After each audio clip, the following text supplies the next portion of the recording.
చాలామంది దశాబ్దాలుగా సంవత్సరాల తరబడి కీళ్ళ నొప్పులతోటి బాధపడుతూ ఉంటారు. నా దగ్గరికి ఇలాగా నొప్పులతోటి ఎంతోమంది వస్తూ ఉంటారు. అయితే ఇలాంటి నొప్పులకి మహానారాయణ తైలం అనేది ఒక చక్కటి పరిష్కారం. దీన్ని ఎలా వాడాలి, దీని ప్రభావం ఎంతవరకు ఉంటుంది, ఇది తెలుసుకోవాలనుకుంటున్నారా?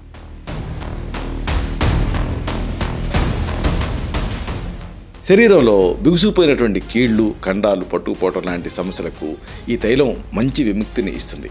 అయితే ఈ నూనెలో దాగున్నటువంటి రహస్యం ఏమై ఉంటుంది? దీర్ఘకాలపు నొప్పులు, క్రానిక్ పెయిన్స్ తోటి మీరు బాధపడుతూ ఉంటే ఈ తైలం అనేది ఒక వరం లాంటిది. అయితే దీన్ని వాడే పద్ధతి ఏమిటి? ఏదన్నా ప్రత్యేకమైన శ్రద్ధ తీసుకోవాలా?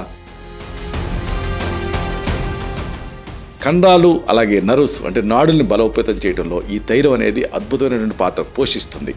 అయితే దీన్ని క్రీడాకారులు కూడా వాడుకోవచ్చా? వాళ్ళకి లాభాలు ఉంటాయా? నొప్పుల ఉపశమనంలో ఈ తైలం అనేది చాలా శక్తివంతమైంది అని నిరూపితమైంది. మరి దీన్ని ఎవరు వాడుకోవచ్చు, మరి ఎవరు వాడుకోకూడదు? ఈ మొత్తం కీలకమైనటువంటి అంశాన్ని, రహస్యాల్ని ఒక వీడియోలో తెలుసుకున్నాం. దాని తాలూకు లింక్ని కిందిస్తాను. దీన్ని క్లిక్ చేయడం ద్వారా ఈ మొత్తం సమాచారాన్ని మీరు చూడొచ్చు.